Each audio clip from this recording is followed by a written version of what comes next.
know the power of sci-fi radio. This station is now the ultimate power in the universe. We would be honored if you would join us.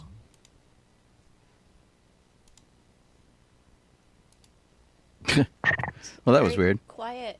I know. I like trying to get the theme. There's like, nothing. It's there somewhere, right? It doesn't want to. There we go. Okay, there it goes. As if it I was really pushing it. Man. matters, right? I have this little box on the side, and the little button that represents our theme went away. And I'm like, where did you go? Oh. Hey, everybody. It's another Thursday, if you couldn't tell by the technical difficulties. We're here on sci-fi.radio, sci-fi for your Wi-Fi. We are also on Twitch and YouTube and Facebook. Yep. And we are DB94. I'm Sean Obi-Shawn Crosby. This is Jeff Donoho. I'm Colleen Kaylee Crosby. And thanks for joining us here tonight. I appreciate it. Oh my gosh. Is my microphone working? Yeah, you're on. I hear you, but I don't know if it's the mic. Well, let me roll our theme down here, and I'll put the volume up here in the room. And yeah, Colleen's mic is definitely on. Okay. Huh. So weird. Oh, Okay. It's a little lower. I do. Yep. Hey. How's everybody doing? Ooh, boy. I'm tired, but that seems to be what we always talk about. So I'm fine. Right. Yeah, that's true. We're just gonna change the name of the show to the Tired Show. Yeah. Tired show. And be Yeah. tired people. Tuckered out 94. Right. Sorry, I'm just doing a little document maintenance for our Yeah. document for our All right. show. Hey, Chris, Lady A, Dawn, and Alan. I saw Alan. Yep, Alan's there. Let's see here. Alan No Cohen. sound on Twitch for some reason. No idea what that is. It's working for me, I think. But I'll see. If it's working. Oh, actually, I don't even have a picture on Twitch. I got nothing. She has video? Nothing on Twitch, huh? Huh. I'll go check it out. That's but I see. we should be fine. Yeah, I see like listing it offline or something, but that's not right. No, mine says What's just going on chatting. here? It offline or something? It is not offline. Mine says What's just going on chatting. here? It offline or something? Nope, we're there. Okay. We're all fine here now. Thank you. Hmm. We have sound. We have video. Yeah, mine isn't working, but I got to fix it. But yeah, No I'll see if I problem. can get mine to fix. But I think our connection speed's pretty good too, though. But technologically speaking, on there's here? been all sorts of weirdness going on. Yeah. So I Yeah. spent most I of mean, the day. I see us on YouTube, so Yeah, we're good. I got a thing that there's a weird sort of delay between our shows and when somebody decides to put some sort of copyright infringement on it. So like yeah, February of 2024, I guess we played a couple of trailers, and so some companies getting mad that we played the trailers. And they're like, they're going to put ads in your thing because you use their copyrighted material. I'm like, Wait, but they're trailers. I know, Yeah. and that's the thing that I can't get. This is on like Facebook. I can't get them to understand that we are playing something they released as an ad to their thing. Yeah. And so I'm like, super weird. well, fine. If you're going to do that, I'm just going to delete the year-old video, and then nobody gets advertising. yeah. So okay, Jerks. yay. I mean, not that I'm terribly vindictive. I'm just annoyed because it's yeah. Hey, Laurie. it's a trailer. That's what trailers are for. And if I just went Yeah. on Facebook and just shared the trailer, I wouldn't get dinged for copyright infringement. They'd go, "Yeah, totally. you shared our trailer." Yeah. I talked about Costco hot dogs last week, and Costco went, "Yay, you talked about our hot dogs." They like replied on And then Talking Bay it turned out to be 94. not. So, I think it turned out to be something else, but I yeah. Did it? Yeah, it was like a parody page. Oh, well, I'll even to take speak. a parody page. Yeah. That's fine. But I still like it anyway. It doesn't matter. Right? Sure. Doesn't It's matter still to me. good. Most engagement is good. Yeah, I'll take it. that's true. Yeah. Well, so what has everybody been doing? Stuff. I can't remember last Friday.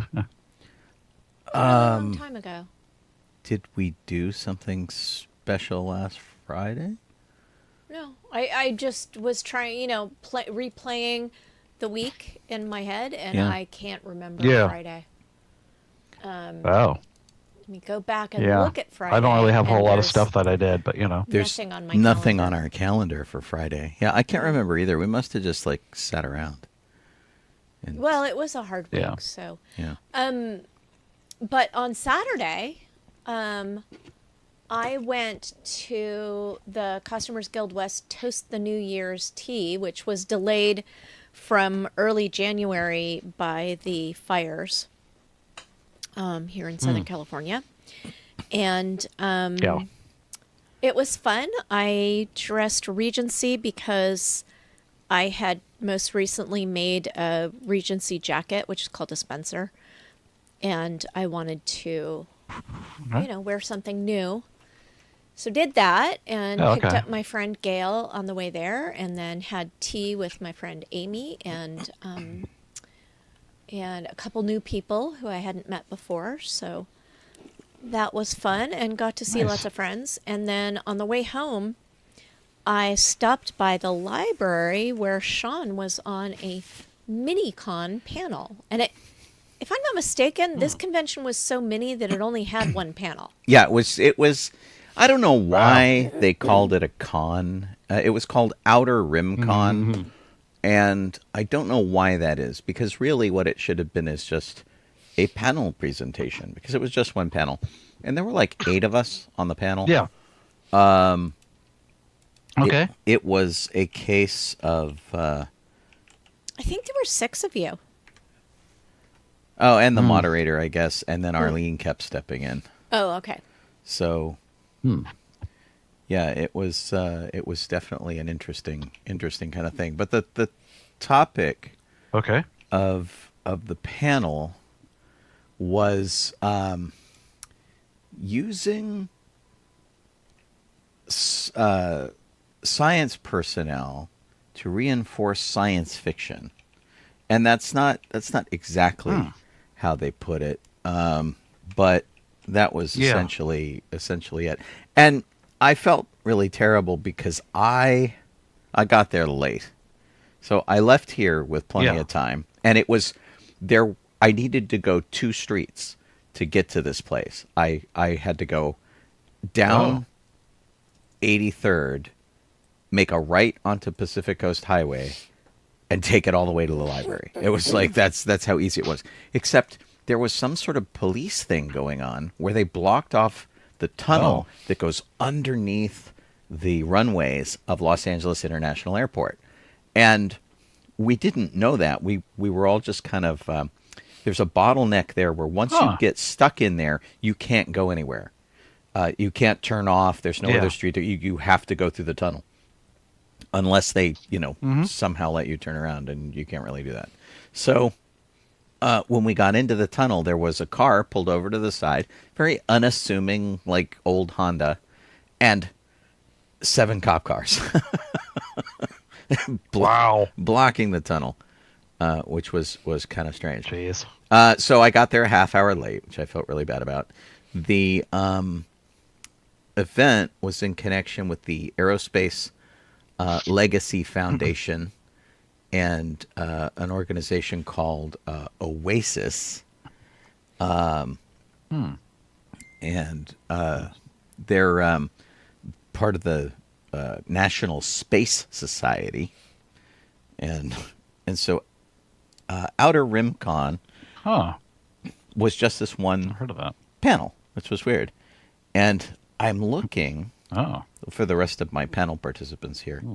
But, it was hard for me being on the panel to find the information. I felt really bad about it, and I kept bugging Arlene, because I'm like, but we had Jerry Blackburn, who was an engineer and project manager with Boeing, and he worked on the at their Huntington Beach facility on standards and practices for space travel. Okay. And so he's got like an MBA from Pepperdine, and he's like super smart. Tim Cassidy Curtis was a writer, but like that's what he wants to be.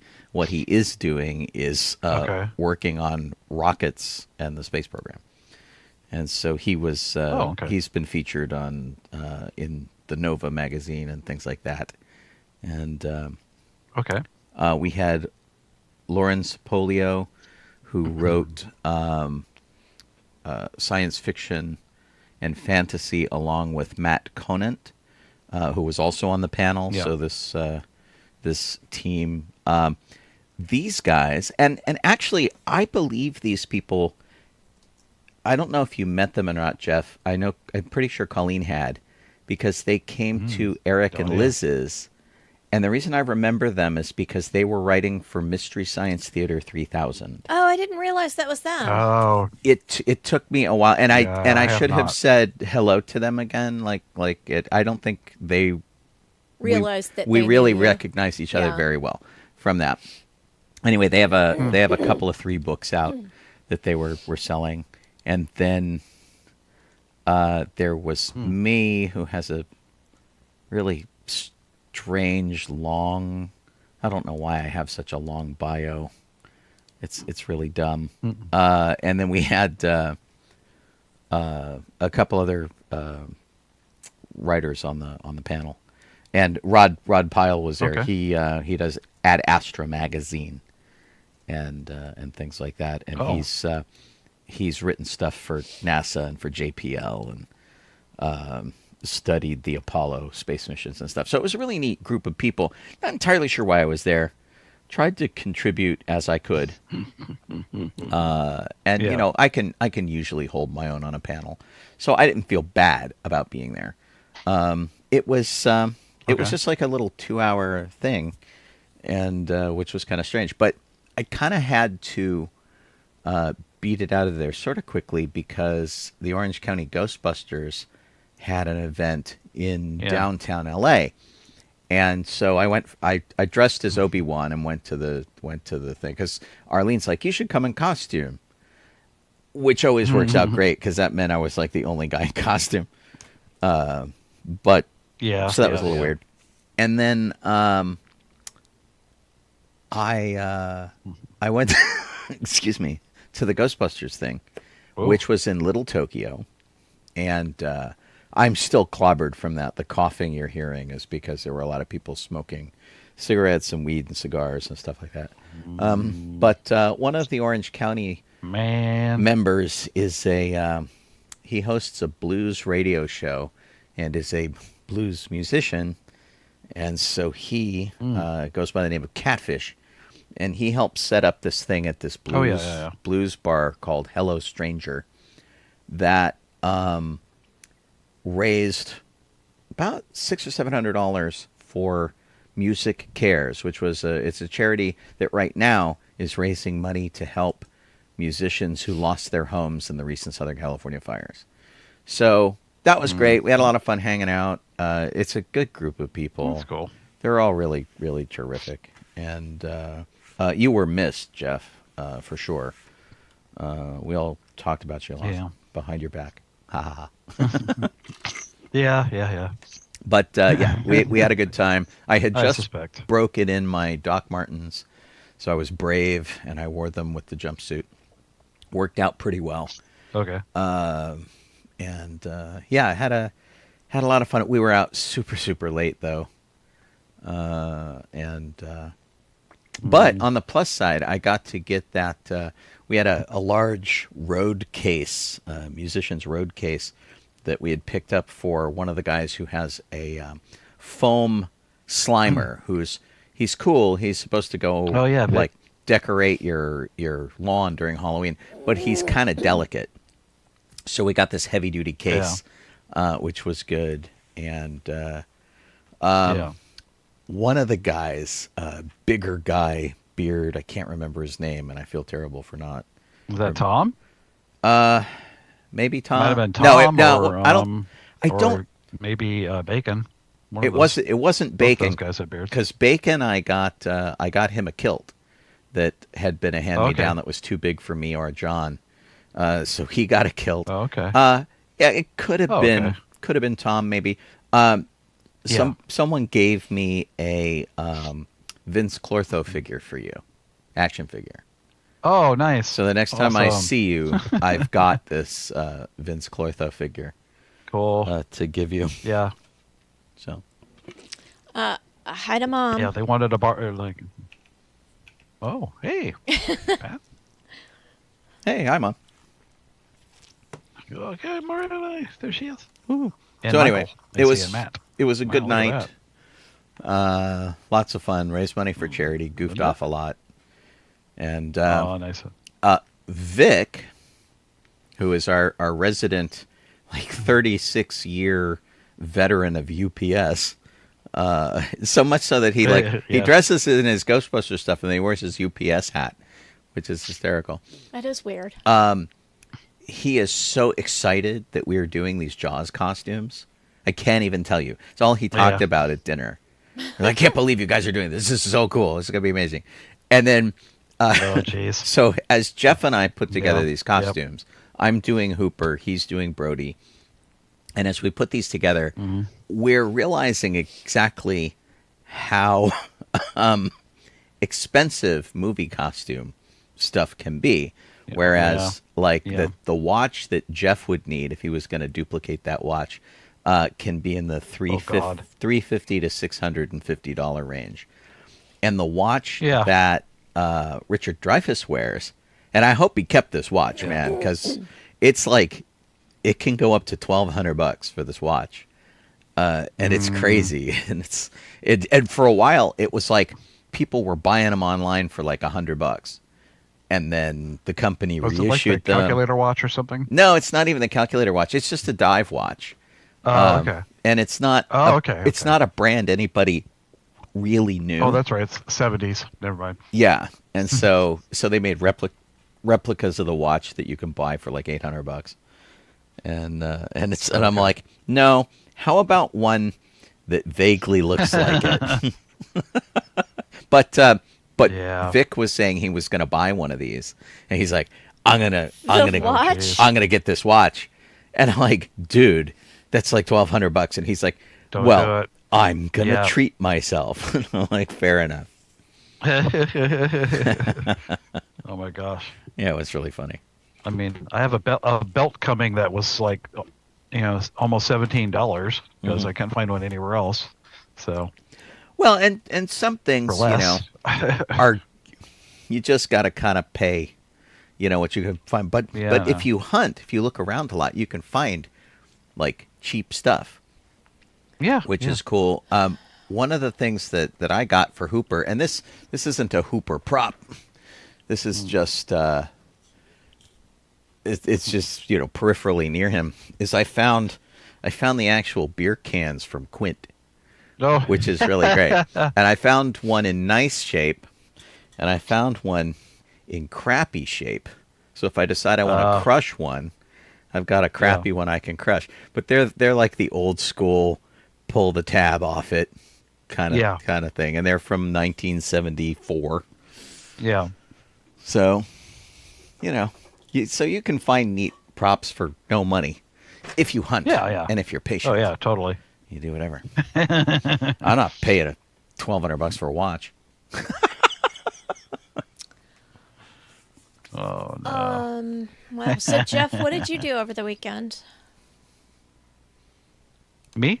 Yeah. Yeah. Okay, sorry. No, I mean, the I was three like, other Jeffs. I heard part of what you said, and then part of it went out. Part of it Oh. came back in. So it might be it might be the Zoom doing that, but Or it might be my microphone. oh yeah, okay. Let's see. Over the weekend, or over the week, as it were. I'm fully caught up on the cartoon for Friendly Neighborhood Spider-Man so far. They've got like 5 episodes up, I think. Okay. They put out 2. Then this Tuesday or Wednesday, they put out 3 more, and I guess they're going to do so many more the next week. Yada yada yada. So not really one a week, but it's really good. You know, it's Cool. like parallel universe kind of deal. You know what they Hey, did. So I may or may not watch it even with your recommendation because I'm Uh, not that into animated stuff. it's Which is it's dumb, definitely but there it a is. computer image that's been made to look 2D. Right. If you watch it, you can see it. They flat shaded 3D models. Yeah. But it looks good. It doesn't look terrible. But I think it's good. The writing is pretty solid. The voice acting is good. I don't want to give spoilers away to people that haven't watched any of it yet, but I like it so far. It's going directions I didn't think it was going to go with some of the characters. So Oh, good. I hope they continue with that. It's really good. And then it has like the theme song to it has it uses the old 60s theme song from the cartoon Okay. Uh-huh. as sort of a background beat to part of the song and such. And this, so it's more of a rap song in that regard, Okay. because it has a guy doing the rap part of it, and then that little thing is a beat in the background. But it works really well. I think it's fun. Cool. That's neat. Yeah. They should have used the Moxie Fruvis version. It is the best version. I put together a bird bath, which took very little time actually, but it looks nice. It looks cute. Because I've got a bird feeder out in the front yard that I need to get seeds for. It's empty, and then Aubrey got a bird feeder.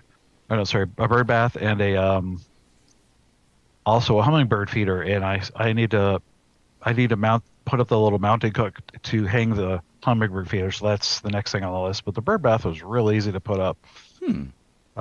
Is it just is it cement or plastic or what's it made out of?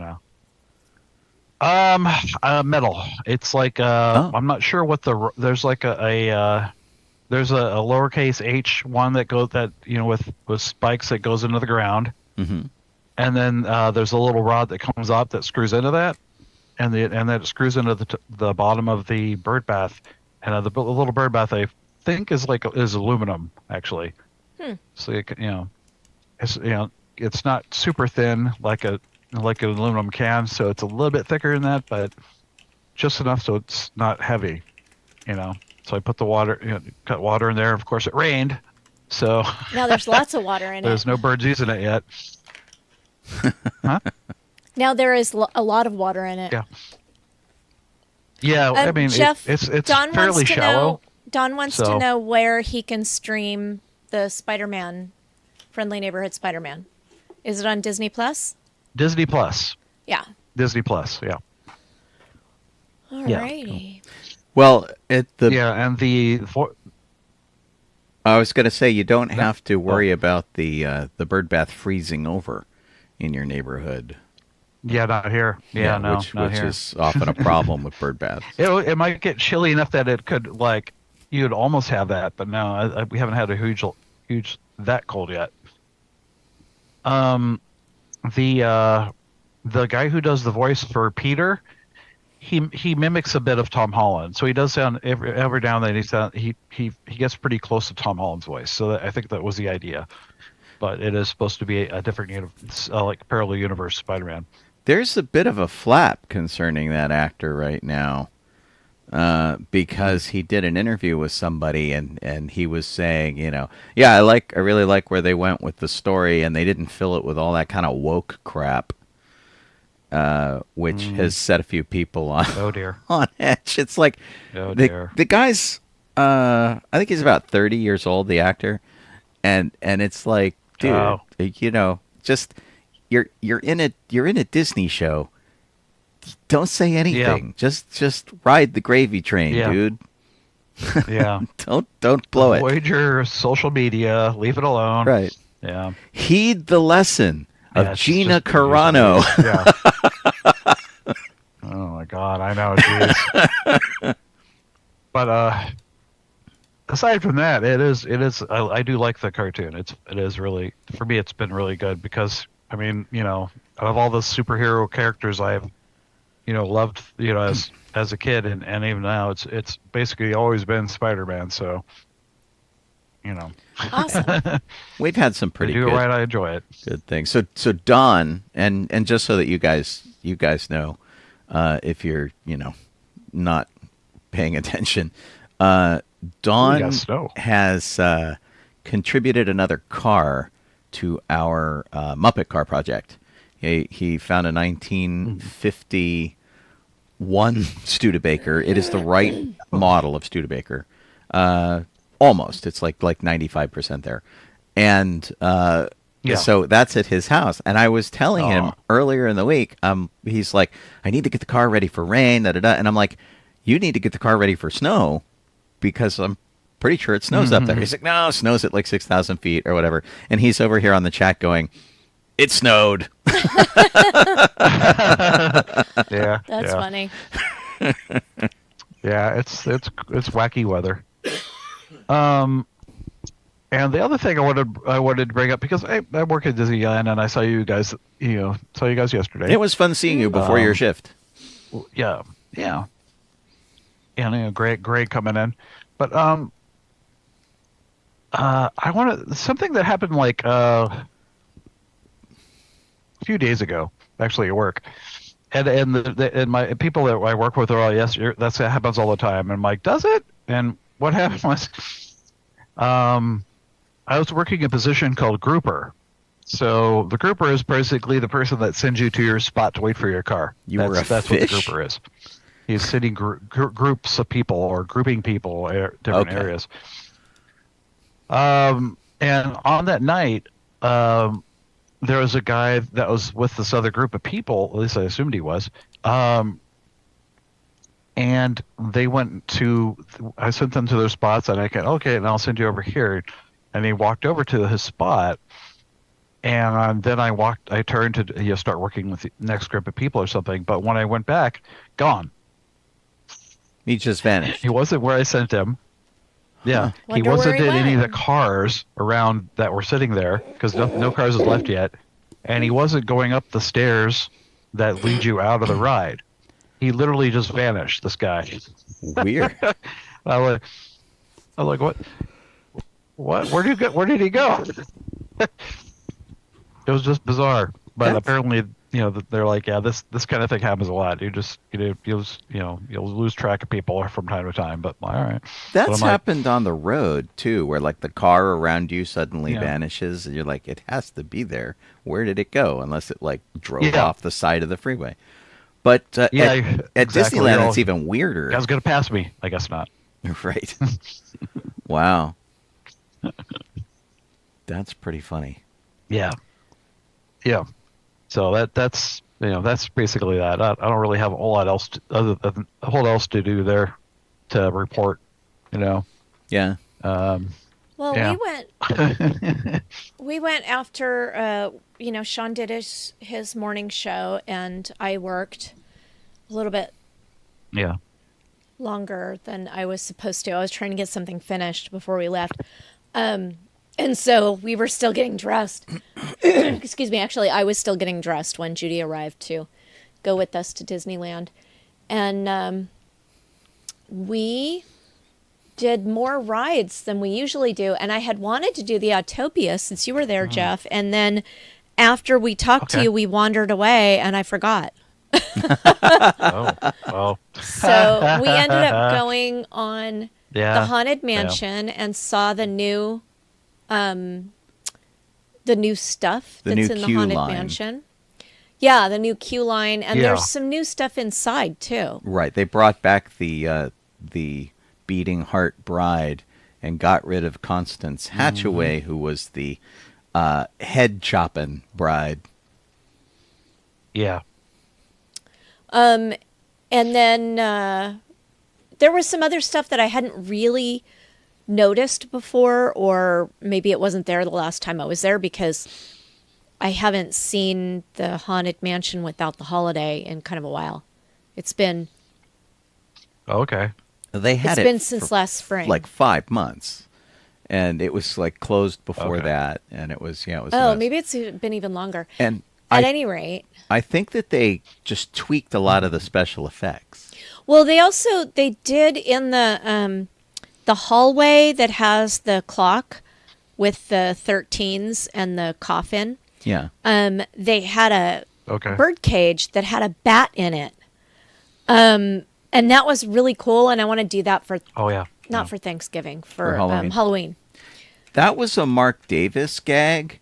It's a vampire bat, and if I'm trying to find the original concept art for it, which Okay. I think I have, if it will let me see the stupid thing, and so he did it up as a gag, and here it is, and they decided to add it to the Haunted Mansion holiday thing, Okay. which is, gosh, I've got this. Here we go. I've got this image, and it won't allow me to do anything with it. Here, if you're over here on video, this is what the original cartoon gag was that he did. Yeah. And so it's got a couple of bones sticking out of it, and there are also a couple of wine glasses filled with blood in there. And so that's the vampire bat, which Yeah. is really fun. And it was just like a throwaway gag that they never ever did anything with, that somebody went, wait, we could totally do this. And it was cute. So Yeah. I guess we have a new thing to add to our spread next year. If we can find a bird cage. Yeah, they're pretty common, I think.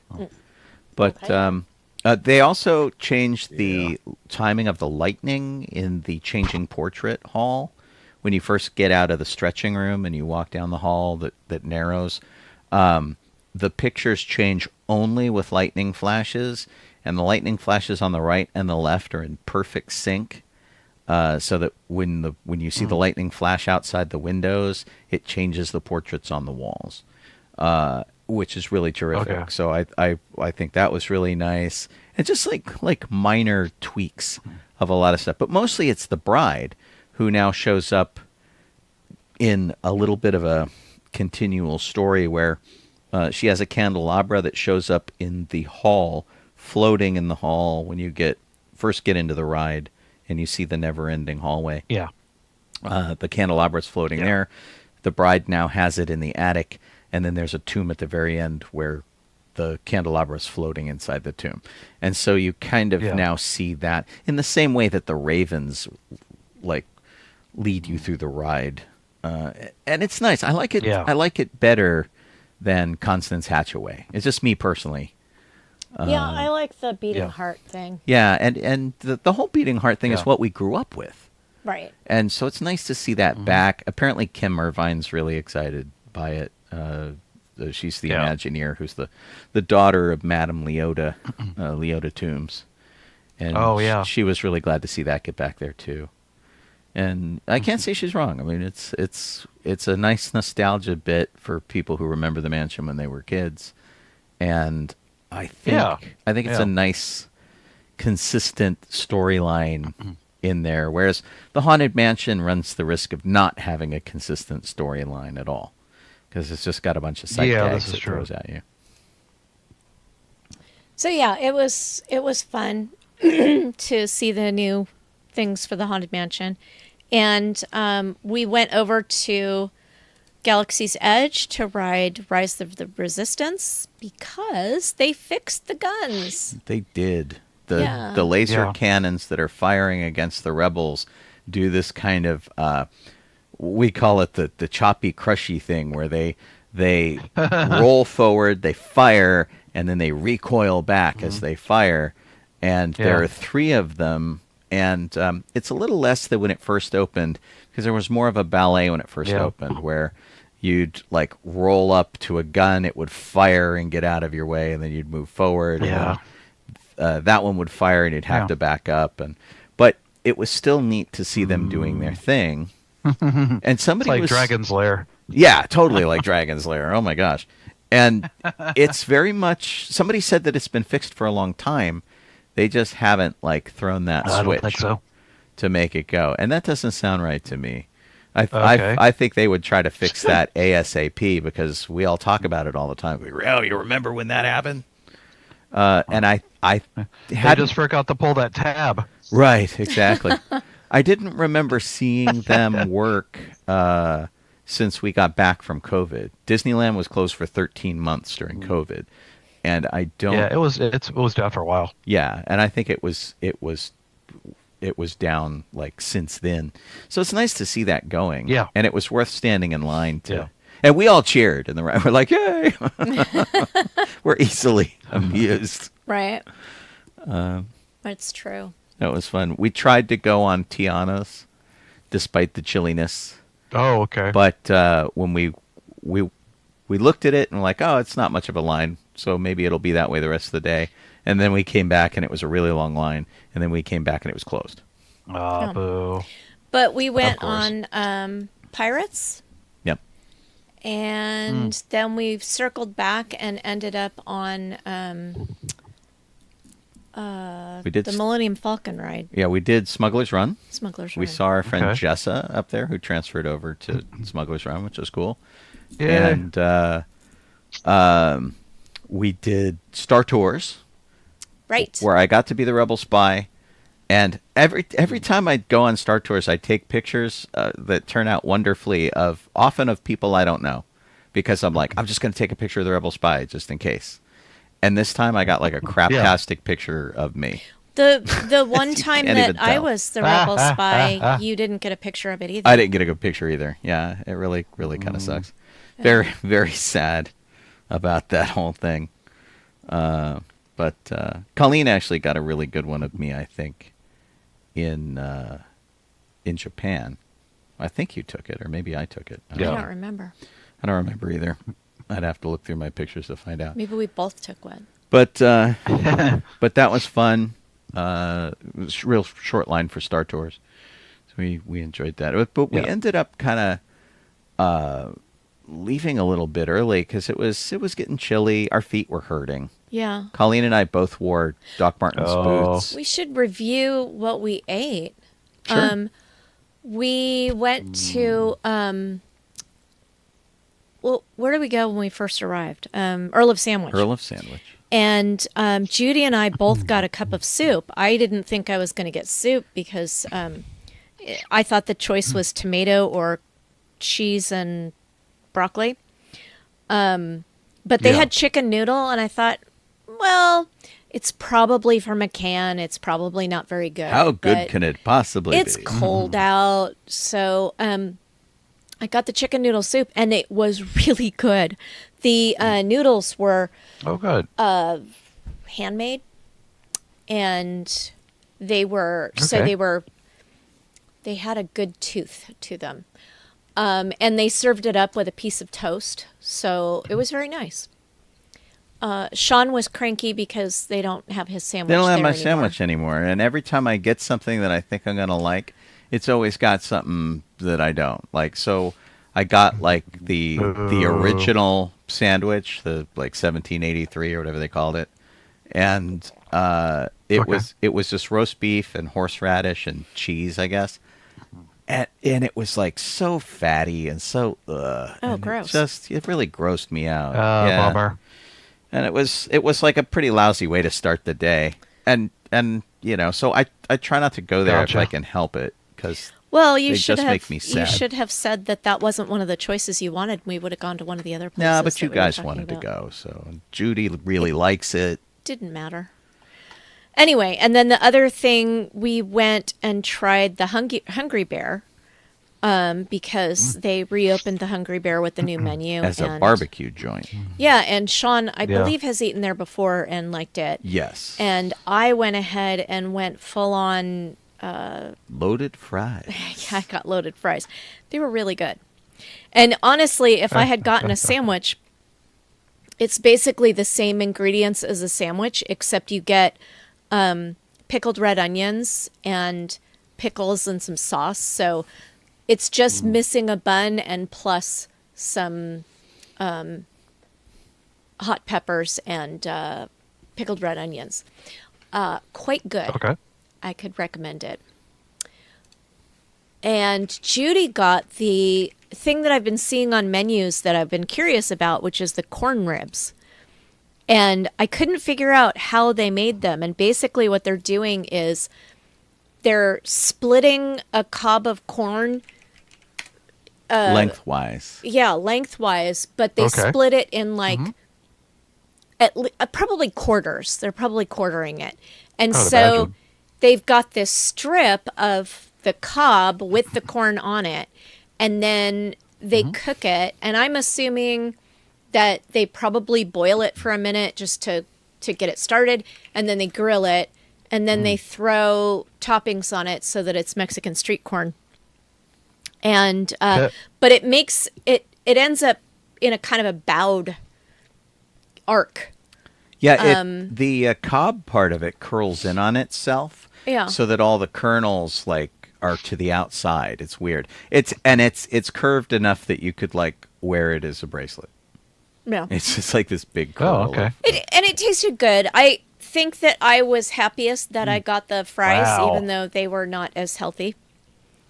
And then we decided to stop back by Earl of Sandwich on the way out of the park because we had noticed that they have whipped cream on their hot cocoa, which is increasingly hard to there you get go. inside the park.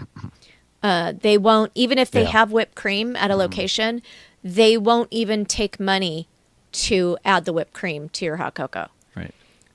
which is Boo. odd. You'd think they'd have that as an option. And the whipped cream was Yeah. pretty good, and the cocoa was on par with what's served in the park, which is better than the Okay. awful crappy hot cocoa that they serve at Starbucks. Yeah. Which the Starbucks cocoa Yeah, boy. just tastes like they threw Swiss Miss in a cup. The other thing Colleen got It's to do. different. Yeah. Yeah, totally. The other thing that Colleen got to do was to look at Madame Leota's shop. Oh yeah, I hadn't seen that somewhere beyond. Oh, there you go. And they had closed the main entrance off because of flooding. So they're going to have to shut it down in February, do some construction because it doesn't rain a lot here, of course, but when it does, it's enough that the water basically swooped down through Bayou Country and New Orleans Square and just pooled inside the shop.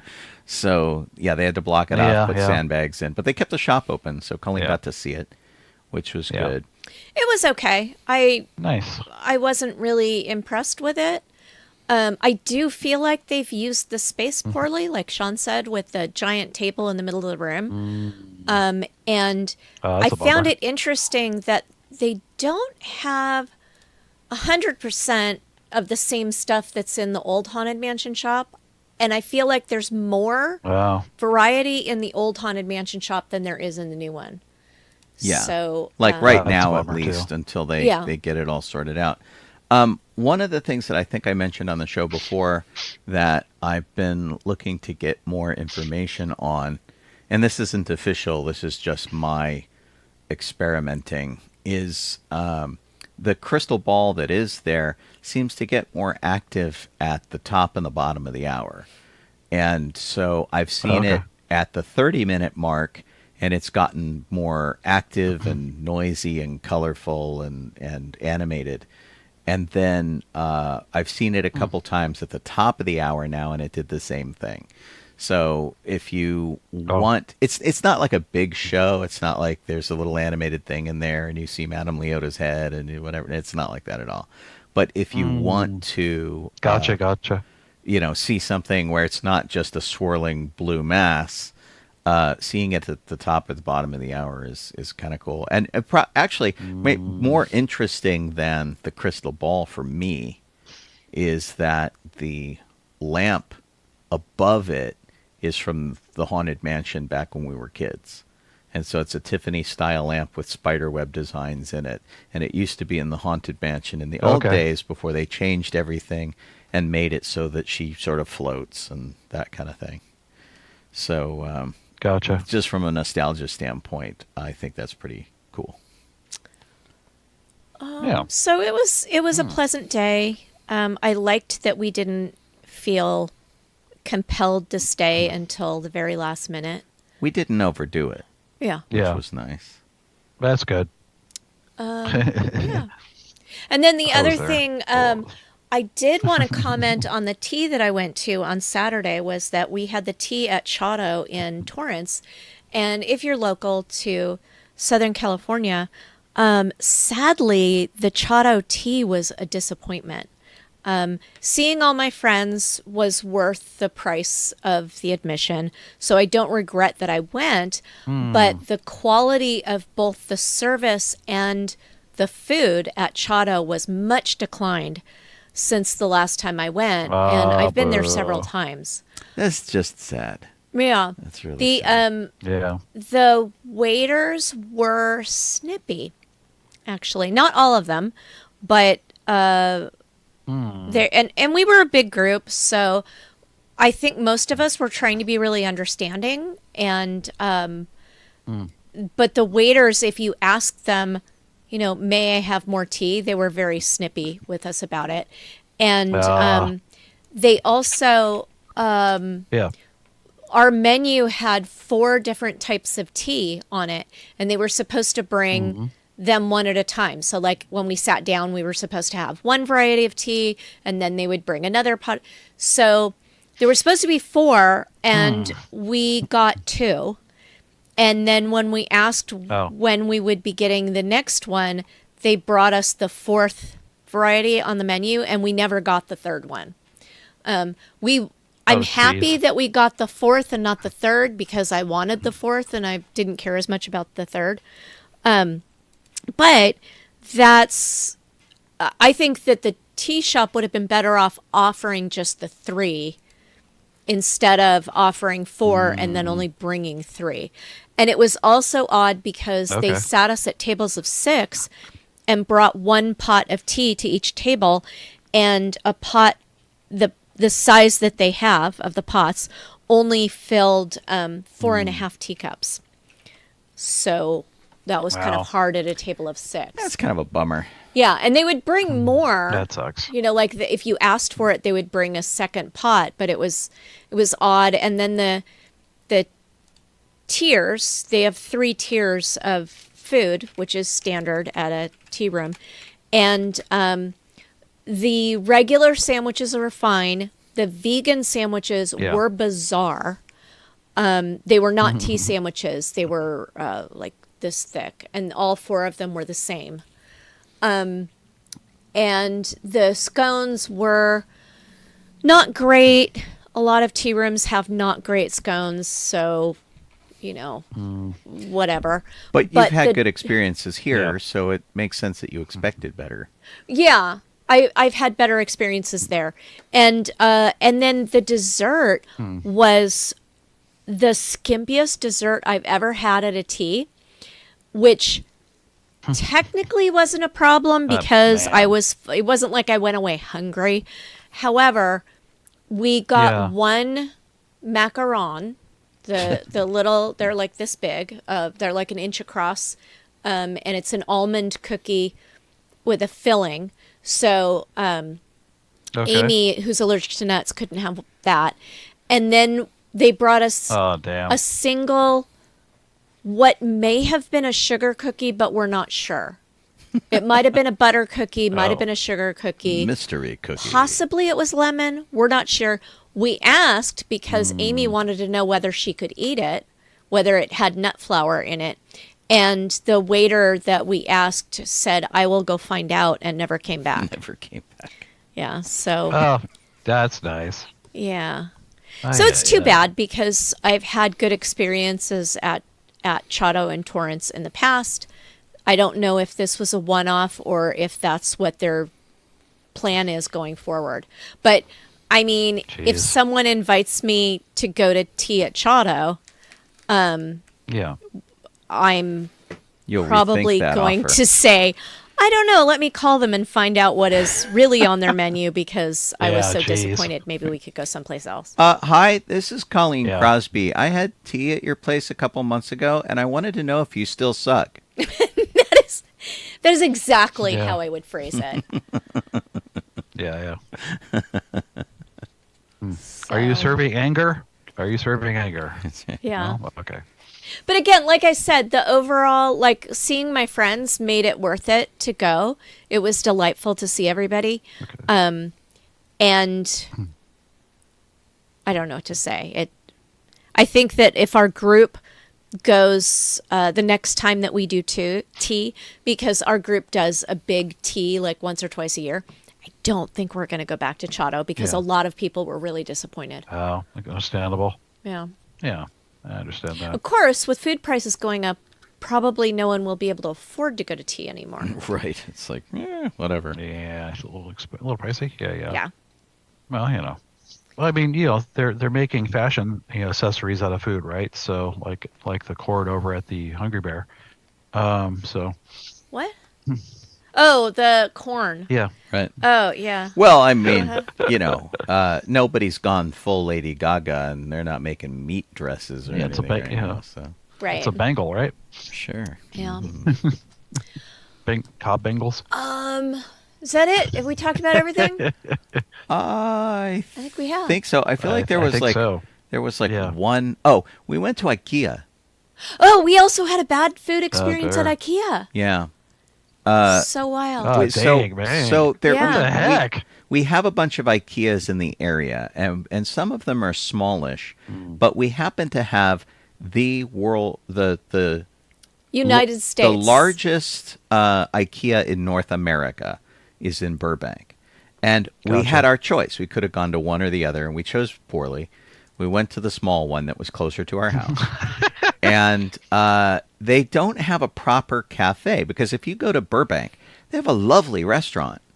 And, you get proper food, and it's on a plate, and everything's terrific, and it's nice. It's a cafe. Yeah. This was like a cafeteria kind of deal. It's like a little tiny thing, and they called it like a bistro or something, but whatever. And so when we ordered We have that at ours. the meatballs, it came up on the screen because there was just a kiosk to order from. It came up on the kiosk screen as meatball sundae. And we were like, wait, that's not what we ordered. And so we paged back and we're like, oh, the thing that we ordered, the meatball meal that we ordered, just comes up as meatball sundae. But the thing they show you on the picture is a plate with meatballs and mashed potatoes, and it's nice. It's a decent presentation. And we got a cardboard Box. Big Mac container that had everything jammed together. And so Well, and they the didn't meatballs have, like, were next when you to go the to- lingonberry, were next to the When you go mashed to potatoes. Burbank, you get peas too. Yes, yeah. But we got meatballs with gravy on it and mashed potatoes and lingonberries all slung into a box. And Oh, damn. the only space, I mean, I guess I should be grateful that we were allotted a table, but no chairs. You had to stand we had to stand. while you ate your food. They had Oh, tall geez. tables, Oh, but good no grief. stools and no chairs. There were only, I think there were either 4 or 6 small tables, and they were all fully occupied Oh, with jeez. big families What the and heck? stuff.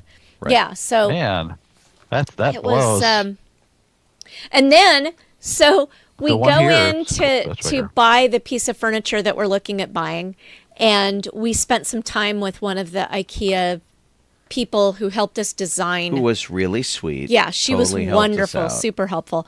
But it ended up that they didn't actually have the piece of furniture that we wanted, and she asked if we wanted to go to Burbank to pick it up. Yeah. The So we should have just gone to Burbank in the first place. yeah, Eric says he knows what Burbank we went, which IKEA we went to. We went to the one in Carson next to the Goodyear blimp Yeah. out there, and usually it's fine Oh, for what there we you go. need, but we needed something big. So what we're trying to do is find a place Yeah. to store all the costumes and crap that I have that now accumulates in the living room. They got displaced at the okay. beginning of COVID when I moved to working from home. And so we had to have the discussion about whether it was better for me to move my office into the living room so that Sean could have his stuff back in here, or whether it made more sense to find a way to store some of his stuff in the living room area so that I could keep my office in here. And Gotcha. that's what we decided on, mainly so that I can have some separation between work and not work. Right. Gotcha. So we went in there. We have measuring racks. all sorts of stuff, and So we're off to IKEA on Saturday right. Okay. in Burbank. Yeah.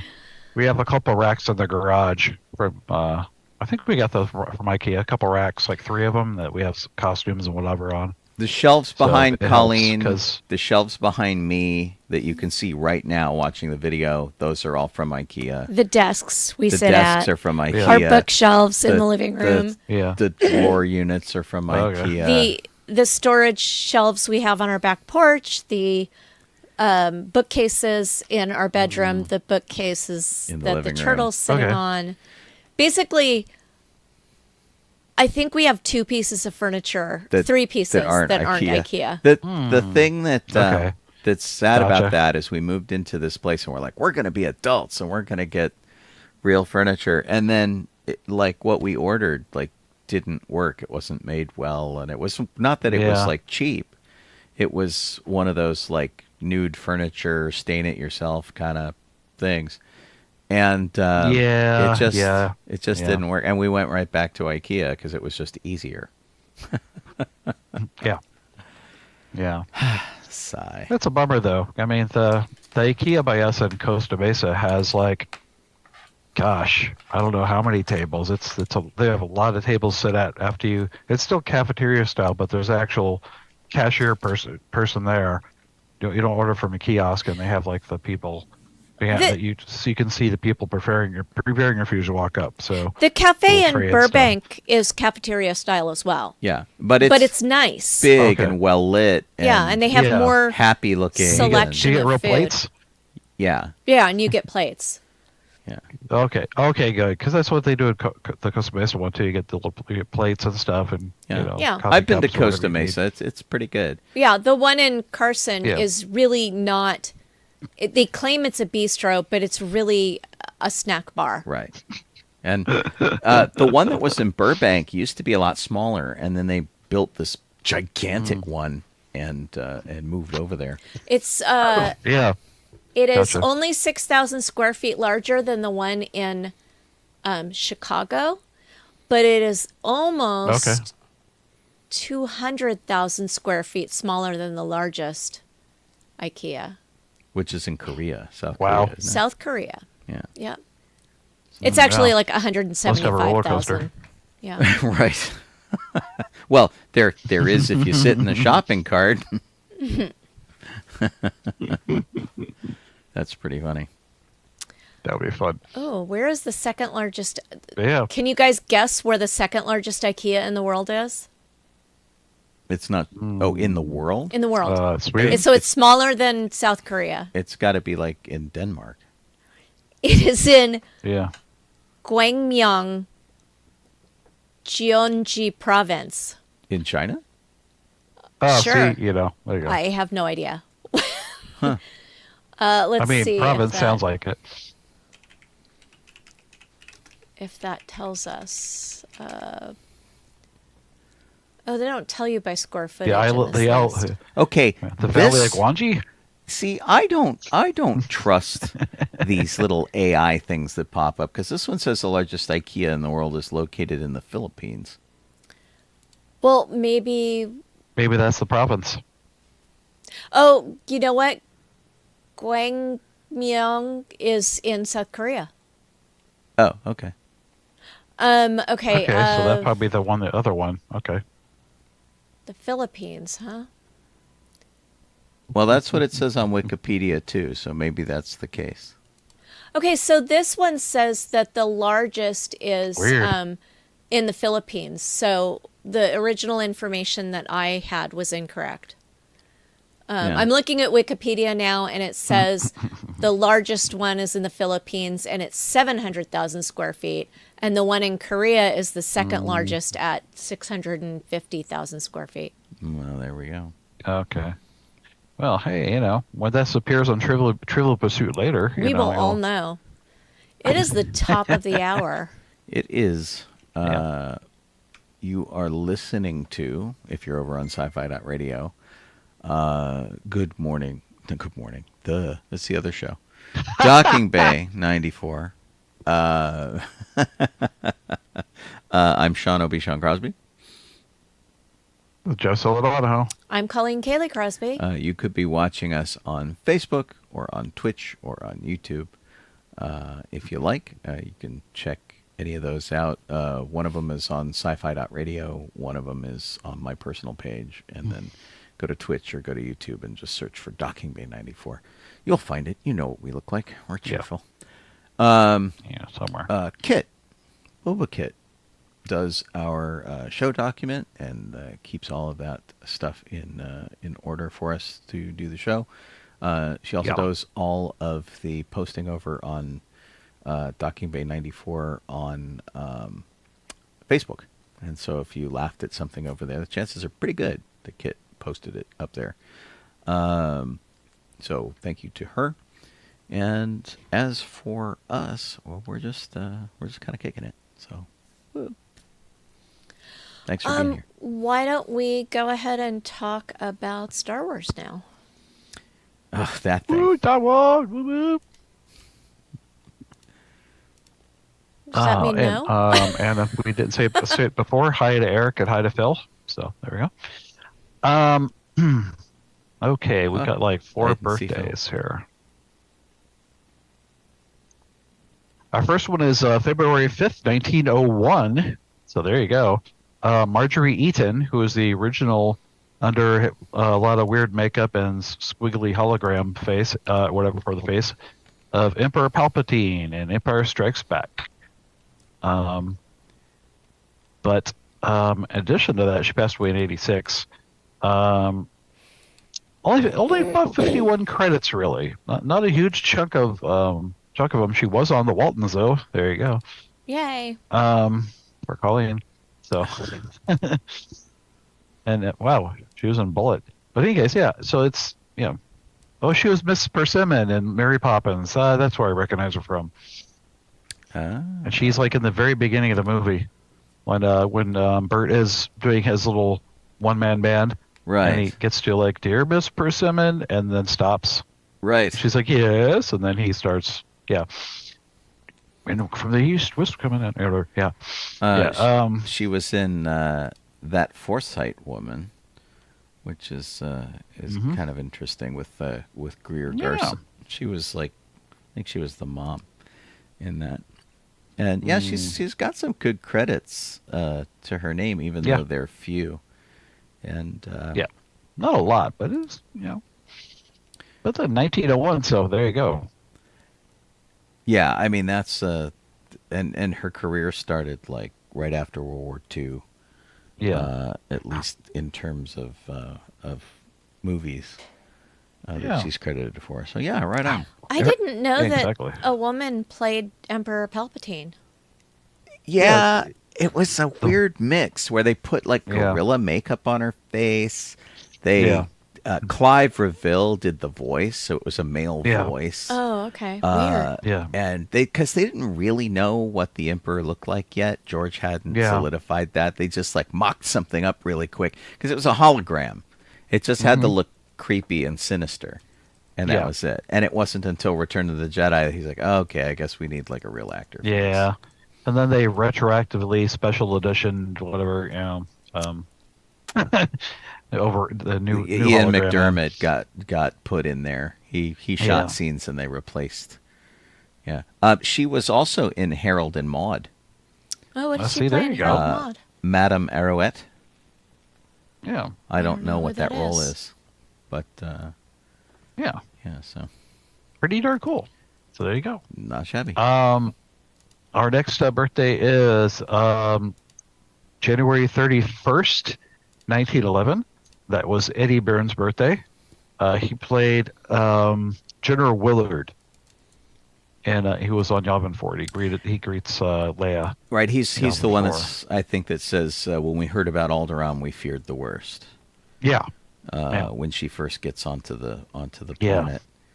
And he was no slouch in the acting department either. 106 credits. So, and his last credit was in a movie that a lot of people don't know about, animated film called The Thief and the Cobbler. Huh. It was originally called Arabian Night, but they changed it because they in an edit by adding different voices to it. But he played Hoof. What's really I think is funny Brigand. is he's got like a 15-year gap between Star Wars and The Thief and the Cobbler. Yeah, It's like he did Star Wars and retired, I think probably more than likely. Yeah. which is it's just kind of bizarre. Yeah. But yeah, it's got a lot of stuff that's like, Island of Terror, Devils of Darkness, Yeah. that kind of stuff. So, Yeah. but working is good. Yeah. He had. Yeah. It looks like his earliest credit is 1946. So yeah, So, pretty good. what would be funny is if he was in a Yeah. was in a movie with Marjorie Eaton. I know, huh? Both start their Jeez. career at the same time. That'd be perfect. What did that do? Okay. Let's see. Our next one is February 3rd, 1944. That's when Trisha Noble was born. She played Jobal Nabari in Attack of the Clones. Jobal Nayberry was and Revenge of the Sith. Yeah, Padme's part of Padme's Yeah. area. I didn't know she died. Oh, that's sad. Yeah. And of course, her 57 credits. So, Well, and her scenes were like, largely cut too. oh my God, yeah. And Buck Rogers in the 25th Century. How about that? She was on that. Hey, how about that? That's pretty funny. Yeah. She was in pretty good chunk of roles. So 57. She was in the second version of the Wild Wild West when the Wild Wild West came back, like the TV movie Okay. that they did. Mrs. Columbo. The right, and Rockford Columbo. Files, Fantasy Island. Well, she's done all sorts of cool stuff. Oh, Night Gallery. She was in Night Yeah. Gallery. Sweet. Yeah. And then you Pretty reach a good. certain point, like before that everything is all British shows, which is pretty funny. Yeah, I know. and her first Wait credit, a minute. Uh-oh. Benny Hill. Yeah. Oh, she was in Secret Agent. That's pretty cool. Yeah. Excellent. Our next one on the list here, which is our last birthday, is Robin Sachs, who is the voice of Saul Karath in Knights of the Old Republic. I believe he was primarily voice actor, but he also was, if you like Galaxy Quest like we did, he was called Saris. Yeah, he was and the Or main Saris. I meant Saris. Saris. He was the main bad guy in Yeah. that. So the one that they were fighting, he was the big bad in that. And he's shown up in a whole bunch of other Yeah. stuff. He was a recurring character in Buffy the Vampire Slayer as just kind of a hellraiser. He would show up and do weird stuff. Like, his character was named Ethan Rain, and he was the guy who would show up and like sell band candy that would get everybody addicted and mess everybody up. Or I think he ran the costume shop where everybody in town got their costumes for Halloween, which turned them into whatever they dressed as. So if you dressed like a hooker, you were a hooker. If you dressed as an army guy, you were an army guy. Yeah. And so if you bought costumes from him, you became whatever character you were. If you were a princess, you became helpless as a princess. Yeah, his characters were great. Nice. He was a terrific actor, British actor with a lot of gravity, a lot of presence. Oh, yeah. So 'Cause, I mean, he was in Babylon 5 so it seems he did a lot of under heavy makeup characters right, along with The Lost World, Jurassic Park, he did not do heavy makeup. He was Mr. Bowman. He was the dinosaur, and so- you know it. Yeah. Yeah, he was in Voyager, Ocean's 11. Yeah. He had a lot of stuff So, that he did. So, yeah. but yeah, I He was a remember. busy guy. I remember when he passed away. It was really pretty terrible, and people. He was such a part of the community, and everybody was so connected to him that like people were trying to find someone to take his animals, his pets, and things like that.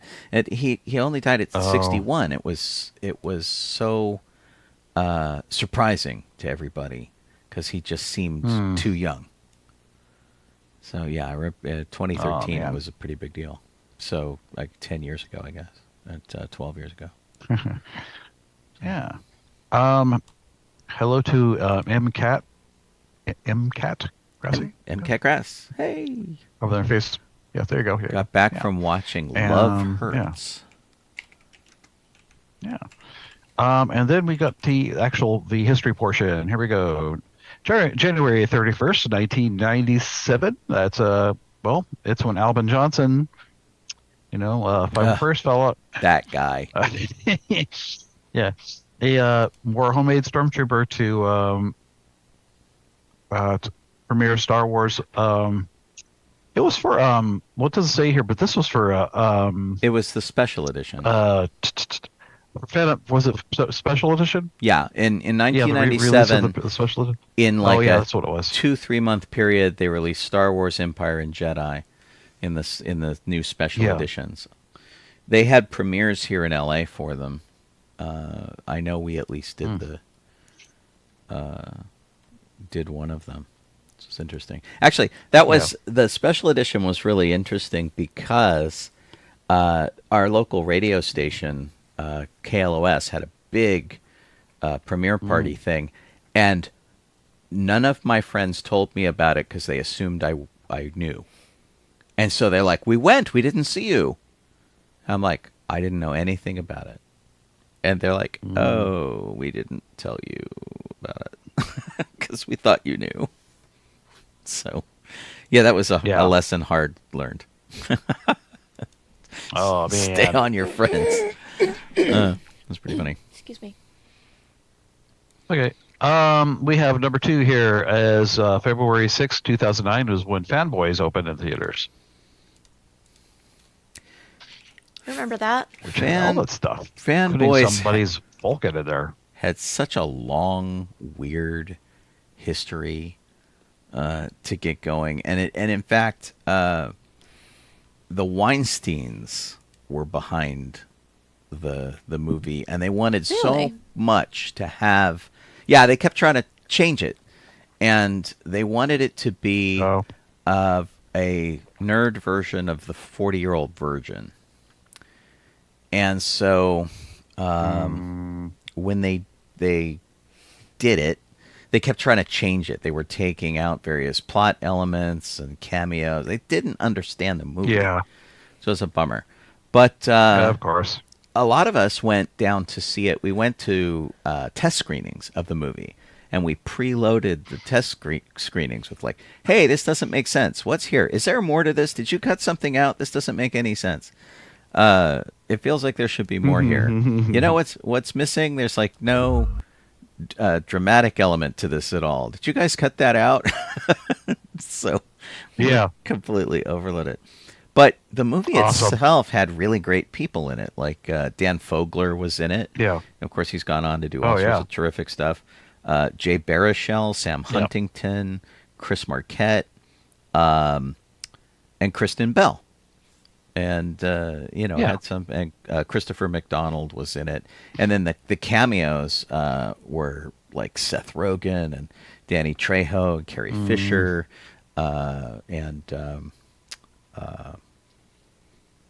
Lando Calrissian, brain melting. Billy D. Williams. Yeah. Billy. Yeah, and it was directed by Kyle Newman, who he's gone on to do a whole bunch of music videos with Taylor Swift, and then he wrote a couple of Dungeons and Dragons cookbooks that he's become known for. And what did he do recently. There was something weird that he did recently, and I can't remember. Oh, he did A Disturbance in the either. Force, which is the movie that's about the Star Wars Holiday Special. It's like a documentary. Oh, okay. Okay. And he didn't invite us to be part of it. Rude. Oh, boo. What a tool. Yeah. Right. Anyway, Yeah, it's what the heck? Yeah, it's pretty good. So he's made Yeah. a career out of doing like Star Wars documentaries and stuff too. But yeah, if you've never seen Fanboys, I recommend watching Fanboys, which is kind of puerile in a lot of ways. And then I also recommend a movie called Free Enterprise, which is less so, and it's like the same movie but about Star Trek. Okay. Oh, the other thing about didn't Fanboys have Bill? It did. I think there was a cameo by Bill Shatner Okay. in it. I think he's the one who brings them the blueprints to Skywalker Ranch. Which was pretty funny. The other thing that I was going to bring up is that it was written by Adam F. Goldberg, who did the TV series The Goldbergs. Okay. And Ernest Cline, who did Ready Player One. So those two guys wrote that movie. Kind of lets you know what you're in for. All right. Gotcha. So, And the last one we have I thought that was the last one. is February. Nope.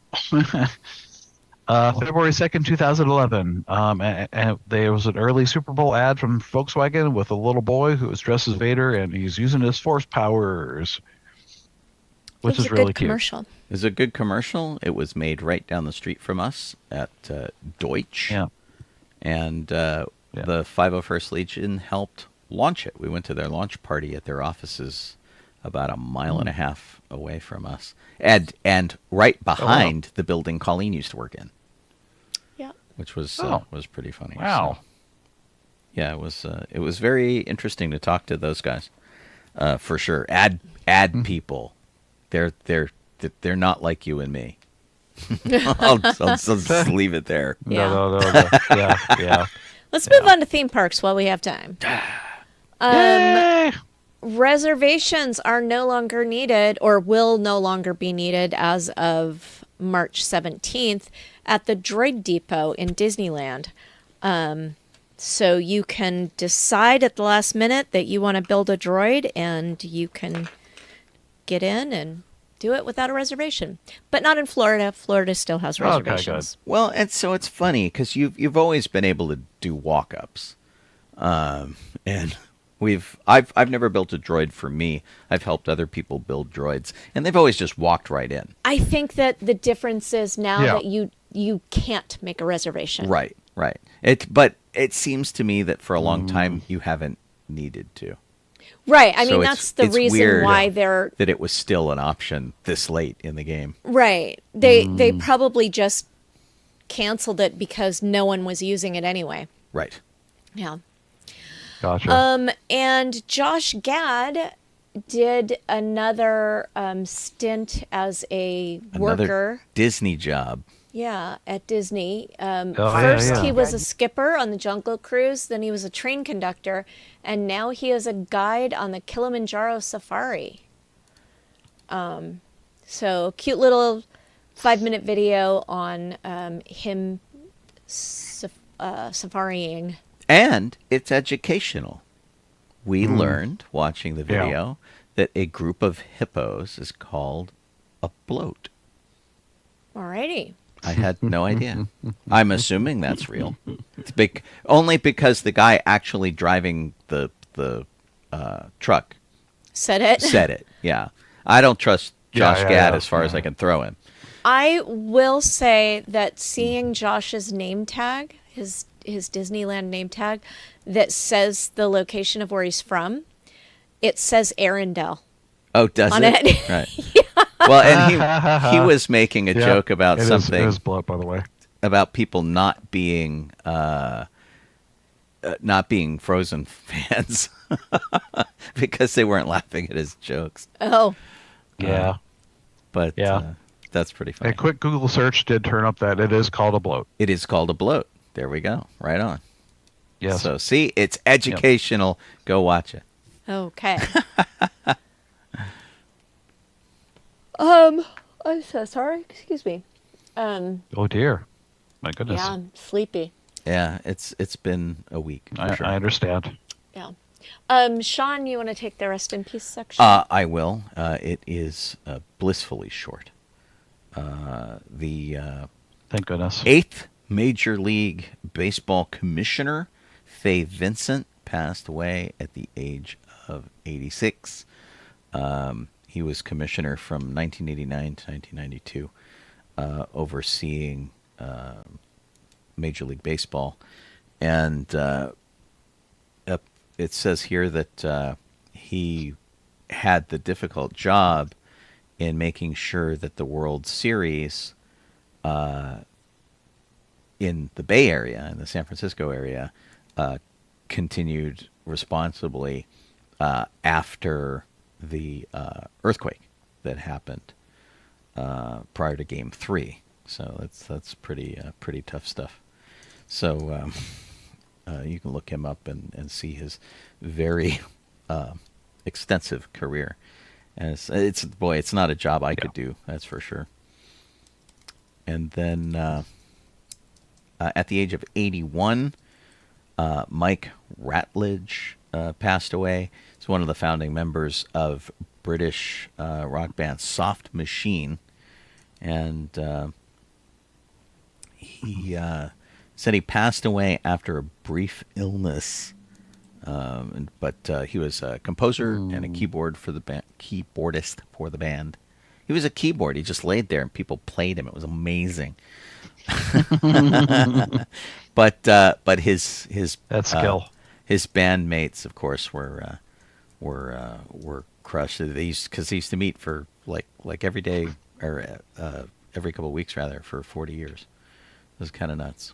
So the band, of course, named after the William S. Burroughs book and sort of innovators of prog rock and jazz fusion. And then Gotcha. Not a human, having passed away at the age of 12, is Gary Fisher. Yeah, that's pretty sad. Carrie Fisher's emotional support dog. If you saw Carrie in latter years, you got to meet Gary. Originally her daughter's dog, and then Carrie kidnapped Gary from Billy. If you need to, you can draw that all out on a whiteboard. It's starting to get messy. But he went on to live with Carrie's assistant, and she took care of Gary for like 8 years. Gary died at the age of 12, and she said this, this is the hardest post I have ever had to make. Gary crossed over the Rainbow Bridge to be with his mom Thursday night. It's been a very hard 2 days without him. He was such an amazing little fur baby to me. His fans, friends, and the joy he brought will be irreplaceable. The first 5 years with Carrie and Gary were amazing, and when she left us, Gary and I continued on for the next 8 years. He never left my side, and he was truly my best friend. His heavenly birthday's in 3 weeks, and he would have turned 13. Let's give him a proper send-off and share all your photos on the day. And that's on Instagram, and of course everybody's chipping in with pictures and links and stuff. That's sweet. If you want to celebrate Gary and Carrie, there is a song by the group Nerve Herder. It's called Gary and the Princess. Give it a listen. It's pretty cool stuff. Oh, For a minute there, I thought you were going to play it for us. Yeah, I would, but every time I play something... Oh, right, we get in trouble. We get dinged for stuff. And I'm like, what the heck? It just makes me sad. It's like, and especially on the radio, on sci-fi.radio, and I played the song on my radio show, we have a license to play anything we want. If it's recorded, we can play it because we have a Patreon that hopefully pays for our music licenses, which I think are something like $10,000 a year to license that music. And so we have clearances to play it. We have paid money. They get royalties. We're not pirates. But, here on the video Yar. stuff, we just keep getting dinged by Facebook, who's just a bunch of ninnies. Yeah. So I know. there. Guy that owns it. Yeah. They're cotton-headed ninny muggins. I Yes, that's said right. it, and I meant it. Jeff, what would you like to talk about? So a trailer, because a teaser trailer. So it must have got around by now that people know about this trailer by now. But yes, the Fantastic Four First Steps teaser trailer came out, It was really good. and yeah, I'm really excited for it. And the villain, at least that I assume is the villain, because shows up at like the end of the darn trailer, is like I was just sitting there with my jaw dropped, going, "Finally!" If this isn't really spoiling or anything, the villain, if you go watch the trailer, the villain is Galactus. Is Galactus, yeah. Which is in his actual form, instead of a dumb cloud that they did in one of the other movies. right. The- Well, and interestingly, so the Herald of Galactus is the Silver Surfer, and one of the things they're doing here is they're using the female incarnation of the Silver Surfer, which was like the original Silver Surfer's like girlfriend took over for a while, and they're doing that, which we haven't seen them do yet. Mm-hmm. So that's kind of interesting. And they're setting everything in this movie, at least what we've been able to see, very firmly in the 1960s. And so all the designs have that mid-century modern kind of look to them. And of course, the Fantastic Four debuted in the early 1960s, like 61 or something. And so hopefully there's enough going on here that it sets the movie apart and makes it better than its previous incarnations. Yeah, and it's also like the multiverse thing they've been doing. It is another universe, so right, which is fine. Just so I'm looking forward to that. Tell a good story. I hope the actors are good. That's we don't want much from this. We just want it to be better than what came before. And they finally got the thing right. I mean, they got the thing right, really close to right in the old Roger Corman one, right? With the suit, but in this one he looks great. I was worried about them doing a mocap, but it looks great. I have to. Well, and we saw still pictures of them suiting him up too, like in practical makeup, which was really cool. It's like a dummy or something. Yeah. Yeah, and one of the things. One of the things that I'm curious about is he doesn't sound particularly Thing-like to me. Because Ben Grimm has always been sort of a thug. And I wonder if it's going to change. I don't know, too. I hope it does. I kind of hope it does. Yeah. Because he doesn't... He has to say it's clobbering time, because it has to happen. Right. That's that's going to be a big moment. Yeah. To me, I know it's not the same actor, but... voice-wise, it sounds a lot like H. John Benjamin, who does Archer. Oh, yeah. He has a very similar sound to the voice. Right. I was like, is that Archer? Interesting. And it wasn't, of course, but I was like, oh, that's pretty close. Yeah. So we'll see. It looks really good, and I'm excited. At least from the teaser of it, it looks like a lot of fun. So. Cool. I enjoyed it too, and I liked the look of it. The 1960s look of it and everything. Oh, totally. Yeah. All the cars and stuff. Oh my gosh. I think that's the first movie that I'm looking forward to this year.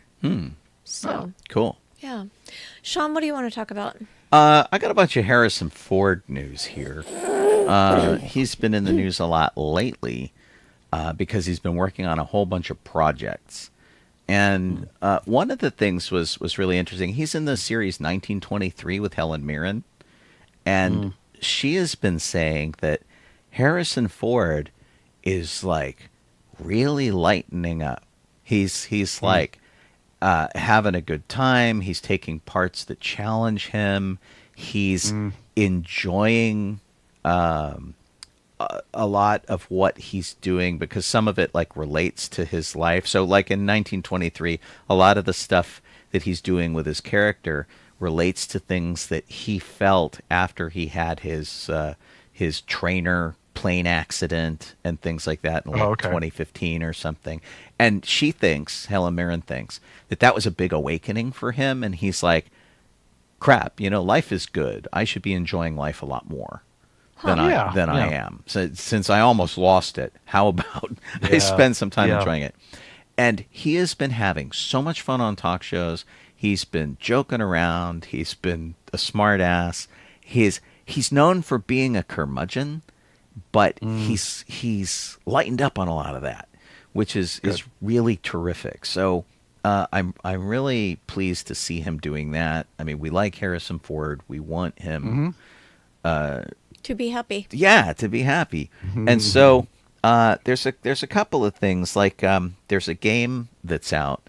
It's called Indiana Jones and the Great Circle. Troy Baker, who is a guy that I've been fortunate enough to spend some time on set with, he does a lot of different video game character voices, and he took on the role of Indiana Jones. And Harrison Ford once said that he didn't think there was anybody who could take on Indiana Jones because, it's a complex role, there's a lot of history, and he didn't think the audience would buy it. And he has actually come forward and said, you know what? Troy Baker is killing it. He's doing an amazing job. He's absolutely fantastic. Great. He approves of the performance. So if you haven't played the game because you're like, no one can replace Harrison Ford.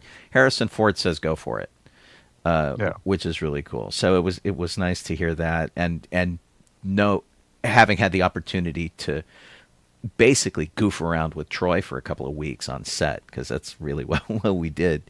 Good for him, because he wasn't sure about his performance. And when you take on some other actor's role that's so iconic, you're just like, you have imposter syndrome. I mean, there's no other way. How could you not? And so I hope he feels good about that too, getting the nod directly from Harrison Ford. And then the very last thing, I would think so. The very last thing was Indiana Jones and the Dial of Destiny, the last Indiana Jones movie.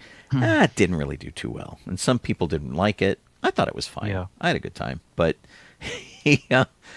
somebody said, hey, the Wall Street Journal was interviewing him and said, gosh, it only made like $130 million. They spent $400 million on it. It's kind of crazy. It was an Indiana Jones movie. Aren't you crushed? Isn't this awful? Aren't you mad about this? Harrison Ford came back with S happens. He's just like expletive deleted, but he's like, I was really the one who felt there was another story to tell. When Indy had suffered the consequences of the life he had to live, I wanted one more chance to pick him up, shake the dust off his ass, and stick him out there, bereft of some of his vigor, to see what happened. I'm still happy I made that movie. Yeah. Oh, so there you go. So, good. And of course now he's in Captain America, taking over Thunderbolt Ross, and I think he's having fun there too. And can I just say, I'm so tickled looking at the preview art and stuff for this, that if you look carefully we know from trailers that he's playing the Red Hulk. If you look at the face of the Red Hulk, he's got Harrison Ford's trademark scar on his chin. Perfect. I think that's awesome. So, yeah, it's pretty fun. Yeah, it's really cool. So it would make sense. I love Mark Hamill for the whole I don't give a flip attitude that he's got, and he's just like living his life and being honest about stuff and telling it the way he sees it. Whether you agree with him or not, you got to respect that. And it's taken Harrison Ford a lot longer to get there, but he finally got there, and that just makes me happy. Yeah. Awesome. Yeah. Thank goodness. Jeff? Okay. This is something I found kind of interesting. As we talked about The Watch earlier, Yeah, the $1,200 Jaws watch. Yeah, yeah. So now,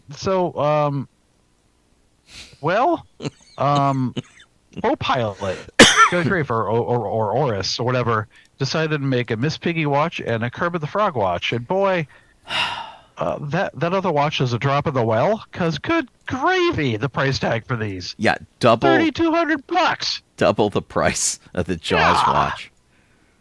It's crazy. Yeah, what the heck?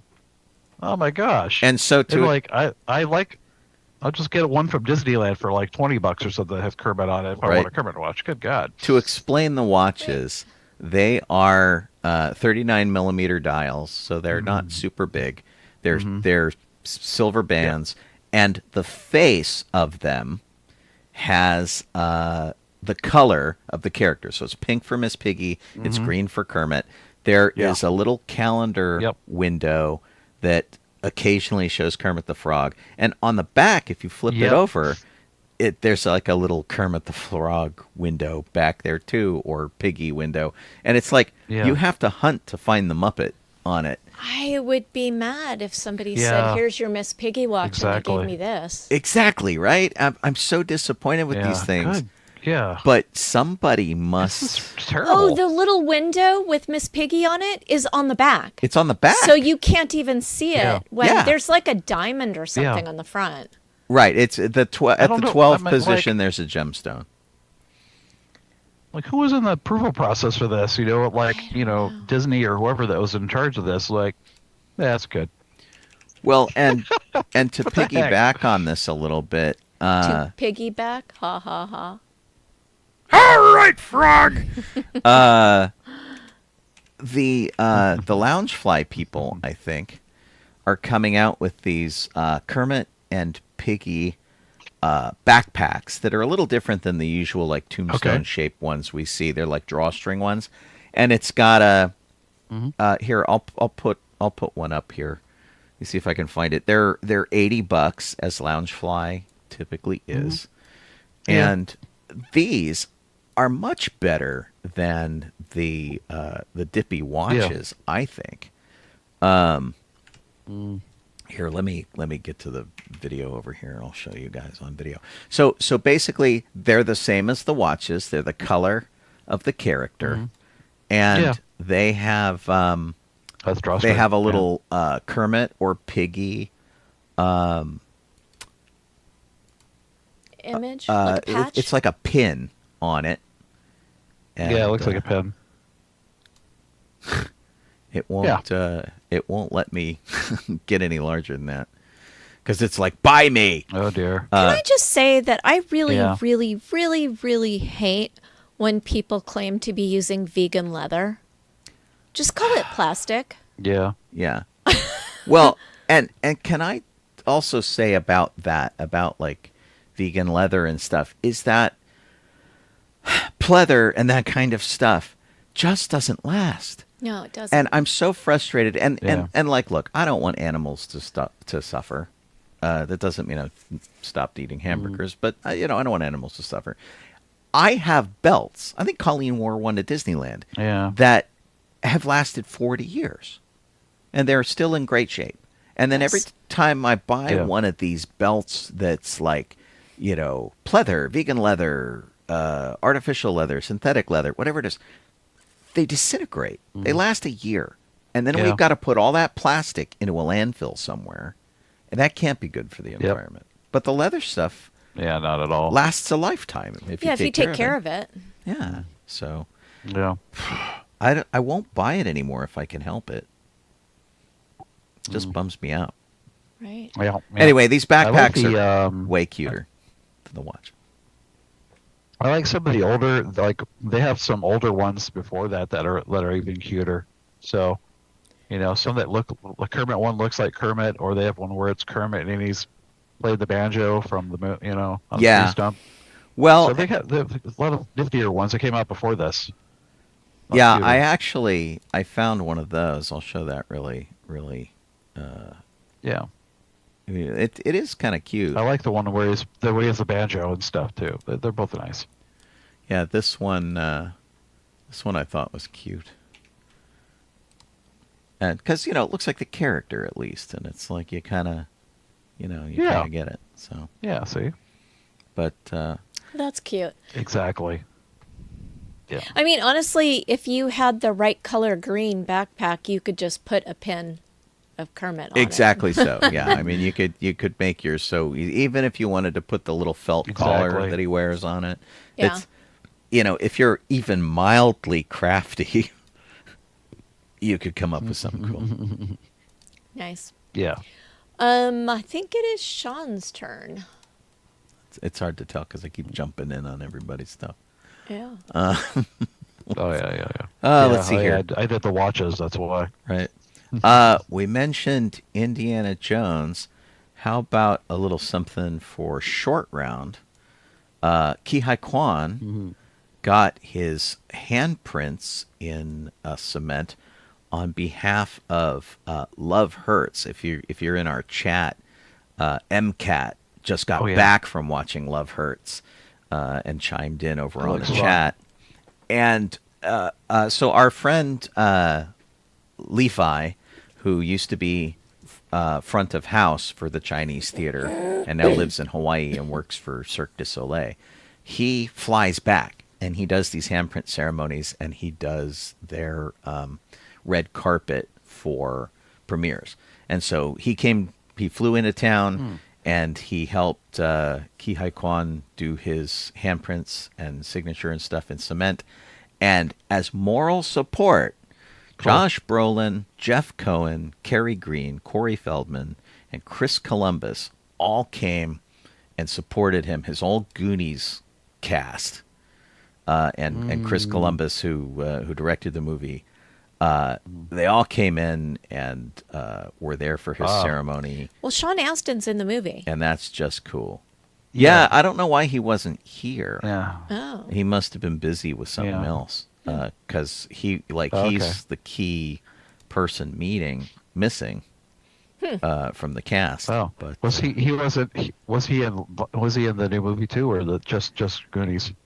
No, he's in the new movie. That's what I was He's trying in to Love say. Hurts, He's in Love yeah. Hurts. Oh, okay. yeah. Wow, okay. So- That's I cool. don't know if maybe he has a really small role or something. Who knows? Yeah, and I'm maybe MCAT will tell us if they like the movie while they're over on the thing. But I, in the same way that I'm excited for Harrison Ford and that he's had his epiphany, I'm very excited to see Huy Quan have the second career, which is good. He left acting. Yeah. He went to become a stunt coordinator. He did that for quite a while, and now he's having a renaissance in acting, and that's terrific too. So and everything he's been doing I've really liked, so and that's been really fun. So, and of course Spielberg and Lucas have their footprints and handprints there at the Chinese, and so that's pretty great. So he's in terrific company. Jeff? Okay. I will do one that's not on our list. I just found it a little bit before the show, and there really wasn't any time to chuck it in there. But I'll put the link in our Twitch chat, and then on the little chat that's going on while it's playing over there on Facebook, so people can go and see that. And it's that they are going to be making a TV and film universe in the works from Legendary Entertainment and Hasbro Entertainment for Magic the Gathering. The little card game. So, how about that, huh? First thing they're going to do is a movie. Honestly, but, obviously there's nothing telling you what it's about, obviously, but yeah. I am surprised it's taken this long. Yeah, I know. This has been so... they're probably heartened by how well Dungeons and Dragons did as a movie, because, I mean, Magic the Gathering is sort of, adjacent to that. But, there's so much stuff they can mine there. It's just, how do you work all of that into a story is going to be tough. But, I'm surprised it took this long. Yeah, it took forever. I wanted to mention, Sean was talking about Huy Quan. He's in an upcoming movie that is he plays a serial killer, and it's a horror movie Yeah. that is told from a dog's perspective. So I'm wondering Awesome. whether is it like things that dogs would find in a horror movie, or is it just a horror movie told from a dog's perspective? He plays Yeah. I wonder. Huy Quan plays a serial killer named Cameron, and Lily Reinhart is in the movie as one of Cameron's potential victims that the dog, whose name is Gary, do you suppose it's Gary Fisher? Yes. Has to try and save. Wow. The synopsis Yeah, of the film like is that. Gary is a good boy who loves his new owner, Cameron. He gets treats and belly rubs and life is great. Gary isn't allowed in the basement, though, and even if he was, he can't unlock doors. But there's a girl in the basement, and she can't come out to play. Gary doesn't know it, but he's her only chance. And Gary is being played by a terrier. Casting is underway. They're like horror, but this is gonna. I can see this has got to be like a comedy horror. It has to be. Oh, it has to Little be. Oh, dog. yeah. I Yeah. mean, oh Yeah. my gosh. Yeah. Yeah. Sean? So, we heard a while back that Dolly Parton, through her Sand Dollar Entertainment production company, was largely responsible for getting the first Buffy the Vampire Slayer made. The movie or the TV series? Both Oh, of okay. them. Oh, wow. But she did it on the sly through her company, just like really low key, and we didn't find out about it till much later. I mean, till almost the series was almost done. I think finally came out, and everybody kind of figured who worked on the show that it was done. They said what they needed to say. There was no more to say. They didn't want to ruin it by going too far.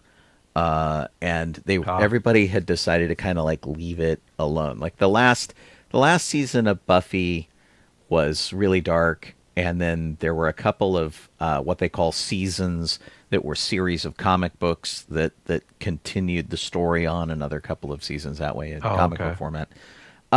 Yeah. But Hulu is developing a follow-up to Buffy the Vampire Slayer, and much to her own surprise, Sarah Michelle Gellar seems to be involved. And it's not a surprise that they would want her. It's a surprise that she is interested, because she says, 3 years ago, I got a call from my dear friend and mentor, Gail Berman. She told me that she wanted me to sit down with Chloe Zhao to hear a take on a potential Buffy revival. I was blown away that Chloe even knew who I was, but as I've always done, I told Gail that I just didn't see a way for the show to exist again. We'd always been aligned on that, but this time I heard something different in her voice. I eventually agreed to go, mainly just to meet Chloe, and our 20-minute coffee quickly turned into a 4-hour adventure. We laughed, we cried, but mostly we talked about how much the show means to us. And she said, while I didn't agree to anything at that meeting, I did shock myself by agreeing to continue the conversation. And so they've been talking about it for a couple of years, and brought some other people in, and of course the fans want more always, because they like the characters and the thing. And so she says, this has been a long process. It's not over yet. I promise you we will only make this show if we can do it right, and I'll tell you that we're on the path there. So she's kind of excited about it, which is kind of neat, and to have her involved. I mean, obviously she's probably not going to be doing as much kicking butt as she did before, but the fact that Hulu's like on board with this, apparently, like Buffy I'm sure would end up being maybe a watcher or a mentor or something. There's only one Slayer that's supposed to exist at a time, but Buffy has managed to thwart that. She died and came back, and then there were 2 Slayers at the same time. So she's sort of like broken the rules by that. But Hulu and 20th Century Fox TV are not talking. They don't want to give anything away. But the fact that they're working on it and that Sarah Michelle Gellar is actually interested by it and thinks that maybe they could pull it off is kind of enough for me. So this is also a series that would happen without the input of Joss Whedon. I know he has been on the outs for improper behavior, and it's at the risk of sounding woke. It's a all-female team that's talking about this, and they want to kick butt and take names, and it sounds good to me. Before Jeff comes back with another topic, MCAT did come back and say that the Love Hurts was interesting. Lots of action, which was expected. Interesting story. She wasn't sure what to expect, but the action sequences were fun, and the ending was what was wanted, so win. And Sean Astin was pivotal, but not a huge chunk of the movie. Although, not sure the movie knew quite what genre it wanted to be, martial arts or bloody rom-com, but it was enjoyable. Maybe it was both. Colleen has been watching Mr. and Mrs. Smith, which I finished watching it. Falls into that category. Yeah, it's very violent. Not sure what it wants to be, and is it bloody rom-com or martial? It's all of that. Yeah, and it's kind of funny, but not a comedy. Yeah, it wasn't. It was a little too squidgy to make me not watch it. I saw bits of it. Yeah, it was really, really violent. Yeah. And I'm with Young Lee, who also chimed in and said excited about SMG and Buffy. And, cool. I think that'll be great. Jeff, you got one more topic in you? Yes, I do, and it's also not on the list, but that's okay. I'll put the link in both the little chat thingies like I did before. This is something that's been making the rounds like this past week, actually. Is that, as a rumor, as it were, that that Jonathan Majors was in talks to return to the MCU and be Kang the Conqueror again or something. And well, at least according to TMZ and their fundamental little sources, they said, no, that's not happening. He's not engaged in any talks.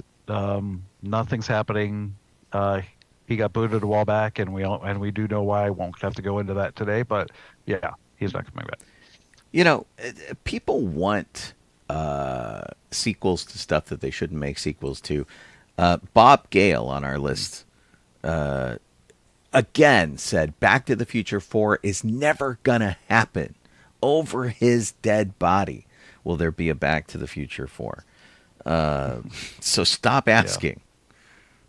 And it's but you know, I get that we want more. I mean, we love the stuff we love, but sometimes it it ends in a good place, and you got to leave it there and not just let it go again. All right, Sean, you got one more? I did. What was the one that I just had? I know that what's this, the director for Back to the Future, he does want to do the musical, though. Well, the musical's out. Which is not the sequel. He wants to film the musical? He wants to make the musical in a film. See, that would be okay. Yeah. That's all right. I'm down for that. Yeah. Yeah, you know, it's funny. I had one that I was, like, all ready to run with. And,